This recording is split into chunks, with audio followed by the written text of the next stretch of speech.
नमस्कार, ज्ञान सुविधा चैनल पर आपका स्वागत है। पिछले वीडियो में हम कक्षा 10 के पाठ 5 की कविता पर्वत प्रदेश में पावस का हिंदी और इंग्लिश में एक्सप्लेनेशन दे चुके हैं। इस वीडियो में हम इसके MCQs करेंगे। आइए प्रारंभ करते हैं।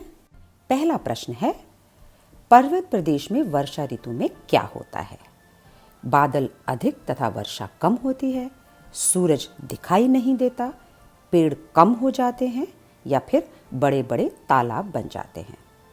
तो इनमें से पहली 3 बातें तो बिल्कुल नहीं होती। हाँ, बड़े बड़े तालाब वर्षा ऋतु में अवश्य बन जाते हैं। तो इसका सही उत्तर होगा डी, बड़े बड़े तालाब बन जाते हैं। दूसरा प्रश्न है, सुमित्रा नंदन पंत को साहित्य अकादमी पुरस्कार इस कृति के लिए मिला? स्वर्ण किरण या बूढ़ा चांद कविता संग्रह, पल्लव या फिर युगवाणी? ध्यान रखिए बच्चों, उनको बूढ़ा चांद कविता संग्रह के लिए साहित्य अकादमी पुरस्कार मिला था। तो सही उत्तर होगा बी। तीसरा प्रश्न भी पुरस्कार पर ही है। सुमित्रा नंदन पंत को किस पुरस्कार से सम्मानित नहीं किया गया? यहाँ आपको ध्यान देना है, नहीं किया गया। पद्म भूषण, ज्ञानपीठ, साहित्य अकादमी या फिर पद्म विभूषण? तो बच्चों, इनको पहले तीनों पुरस्कार मिल चुके हैं, लेकिन पद्म विभूषण पुरस्कार नहीं मिला था, जो कि सिविल अवार्ड्स का नंबर 2 का अवार्ड होता है। तो ये पुरस्कार उन्हें नहीं मिला था, इसीलिए सही उत्तर होगा डी, पद्म विभूषण। चौथा प्रश्न है, पर्वत प्रदेश में पावस कविता में पहाड़ों की तुलना किससे की गई है? करघनी, वृक्ष, दर्पण या आँख? तो बच्चों, इस कविता में वृक्ष, दर्पण, आँखें सभी की बातें हुई हैं, लेकिन पहाड़ों की तुलना, जो कि टेढ़े मेढ़े होते हैं, करघनी के साथ की गई है। इसीलिए इसका सही उत्तर होगा ए, करघनी। अगला प्रश्न है, झरने किसका गौरवगान कर रहे हैं? बादलों का, तालाब का, पहाड़ों का या वर्षा का? तो देखिए बच्चों, झरनों का सीधा संबंध पहाड़ों से होता है, तो इसलिए वो किसका गौरवगान करेंगे?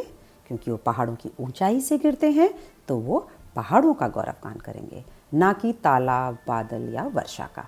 तो सही उत्तर है सी, पहाड़ों का। छठा प्रश्न, शाल के ऊंचे वृक्षों की तुलना किससे की गई है? मनुष्य की उच्च आकांक्षाओं से, पहाड़ की ऊंचाई से, आसमान की ऊंचाई से या फिर बादलों से?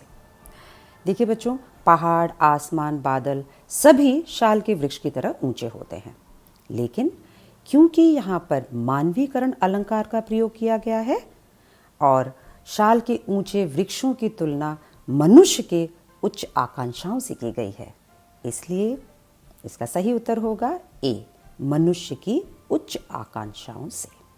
अगला प्रश्न, झरते हुए झरने कैसे प्रतीत होते हैं? चमकीले पारा की तरह, मोतियों की लड़ियों जैसे, दर्पण की तरह या धुंध की तरह?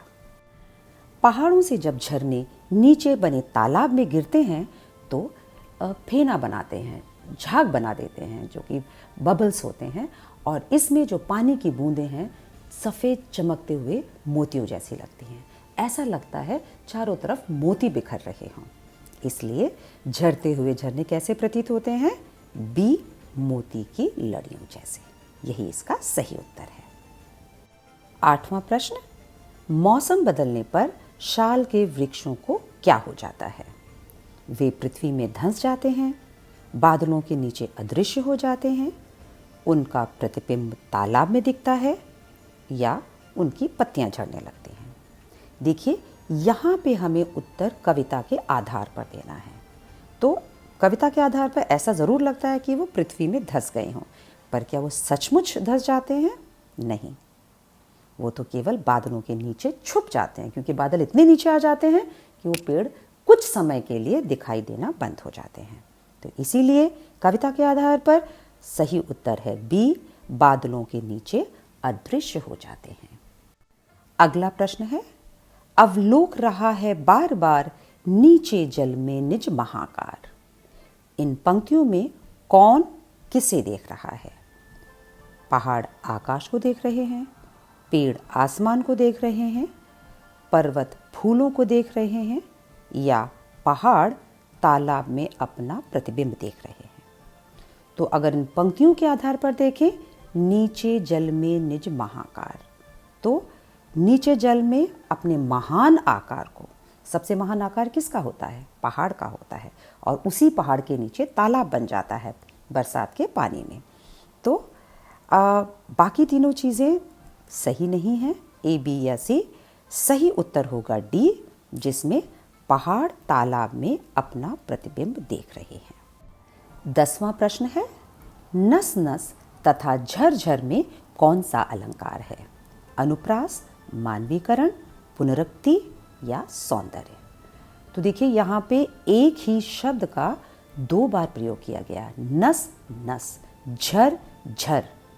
तो जब किसी शब्द का बार बार प्रयोग होता है, पुनर्युक्ति, बार बार कहा जाता है, तो वो पुनर्युक्ति अलंकार होता है। जबकि अनुप्रास अलंकार में एक वर्ण की को बार बार कहा जाता है। तो यहाँ पे क्योंकि शब्द को बार बार रिपीट किया गया है, तो ये पुनरुक्ति अलंकार है। मानवीकरण, सौंदर्य या अनुप्रास अलंकार नहीं। तो सही उत्तर है सी, पुनरुक्ति अलंकार। 11वां प्रश्न है, किन पंक्तियों में मानवीकरण अलंकार है? टूट पड़ा भू पर अंबर, झरते हैं झाग भरे निर्झर, मेखलाकार पर्वत अपार, या फिर उड़ गया अचानक लो भूधर? बच्चों, मानवीकरण अलंकार में मानव के स्वभाव की तुलना किसी भी वस्तु से की जाती है। तो इन चारों विकल्पों में मेखलाकार पर्वत अपार अर्थात करघनी के आकार के पर्वत, तो करघनी महिलाओं का आभूषण होता है जिसकी तुलना टेढ़े मेढ़े पर्वतों से की गई है। तो बाकी 3 विकल्प जिसमें ऐसा कोई विवरण मनुष्य के स्वभाव का विवरण नहीं है, तो इसलिए सही उत्तर है मेखलाकार पर्वत अपार। 12वां प्रश्न, गिरिवर के उर से उठ उठ कर, यहाँ उर का क्या अर्थ है?